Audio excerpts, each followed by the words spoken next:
Hello दोस्तों, आज फिर मेरे चैनल में आपका स्वागत है। नेहा की प्यारी कहानी चैनल में आज हम आपको एक नई भूतिया कहानी सुनाएंगे। मेरे चैनल के वीडियो में अगर आपको अच्छी लगे कहानी तो चैनल को लाइक शेयर एंड सब्सक्राइब ज़रूर करना। थैंक यू दोस्तों। चलिए दोस्तों, शुरू करते हैं अपनी स्टोरी मुक्ति चुड़ैल की। तान्या हमेशा शैतानियाँ करती रहती थी। खेल कूद की शौकीन तान्या कभी इधर भागती कभी उधर भागती। बस उसे कोई पढ़ने को ना कहे। अगर किसी ने पढ़ने को कह दिया तो मानो उसकी जान ही मांग ली हो।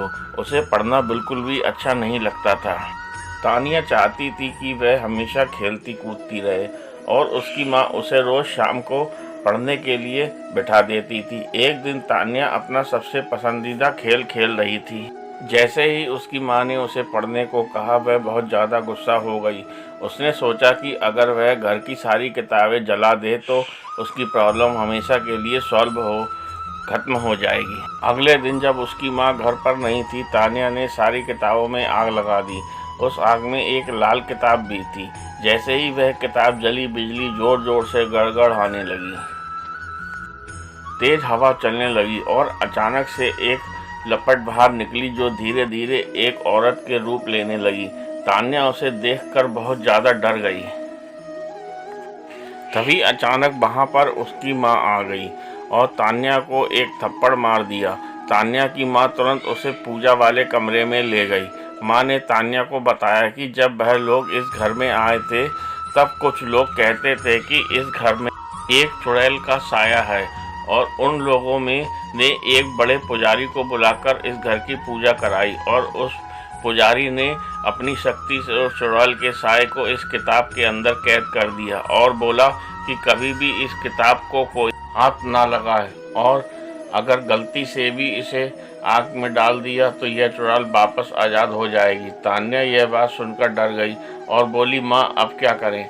तब माँ ने बोला, पुजारी जी से उन्हें एक पवित्र जल दिया था। अगर यह चुड़ैल कभी गलती से बाहर आ भी जाए तो इस जल को छिड़ककर उस चुड़ैल को फिर से कैद किया जा सकता है। पर अब मुश्किल यह थी कि वह यह जल छिड़ककर कैसा जाए, क्योंकि वह चुड़ैल काफ़ी गुस्से में थी क्योंकि उसे इतने लंबे समय तक के लिए इस किताब में बंद कर दिया था। तभी अचानक वहाँ रोते बिलखते दो छोटे छोटे बच्चे आ गए और वह चुड़ैल उन बच्चों के पास शांति से खड़ी थी। माँ धीरे से कमरे में से बाहर आई और उस चुड़ैल से बात करने की कोशिश करने लगी। जैसे ही उस चुड़ैल ने माँ को देखा, वह चुड़ैल माँ पर हमला करने के लिए भागी।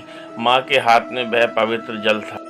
उस जल को देखकर चुड़ैल डर गई और वहीं रुक गई और बोली, मेरे पर जल मत डालो, मेरे बच्चे फिर अकेले हो जाएंगे। माँ ने उस चुड़ैल को बड़े ध्यान से देखा और पूछा कि तुम्हारे साथ क्या हुआ था? चुड़ैल बोली, मेरे पति ने मुझे वही जिंदा जला दिया था और मेरे बच्चे भूखे बिलखते रह गए और ऐसे ही उन्होंने भी दम तोड़ दिया।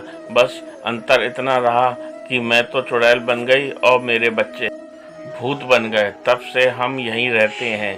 पर 10 साल पहले तुम आए और तुमने मुझे एक किताब में कैद कर दिया। आज मैं वापस आज़ाद हुई हूँ। मैं अपने बच्चों को वापस अकेला नहीं छोड़ना चाहती हूँ। माँ सोचने लगी कि अगर यह चुड़ैल ऐसे ही रही और लोगों को नुकसान पहुँचाएगी।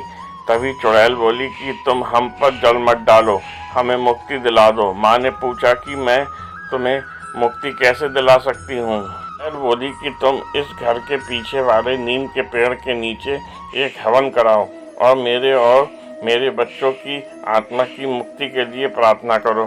माँ ने पूछा कि इस पेड़ के नीचे क्यों? चुड़ैल बोली कि मेरे पति ने मुझे यहीं जलाया था और अगर कोई इस पेड़ के नीचे हवन कराता है और मेरे बच्चों की मुक्ति की प्रार्थना करता है तो हमें मुक्ति मिल सकती है।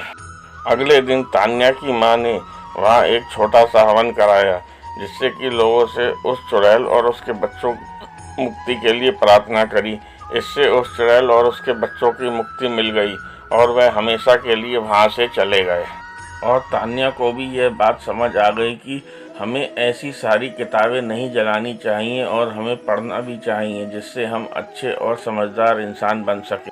कोई इंसान जन्म से बुरा नहीं होता, हालात उसे बुरा बना देते हैं। उसे अपने आप को सुधारने का मौका देना चाहिए क्या? दोस्तों मेरा वीडियो मेरी कहानी अच्छी लगे तो मेरे चैनल को सब्सक्राइब ज़रूर करिए।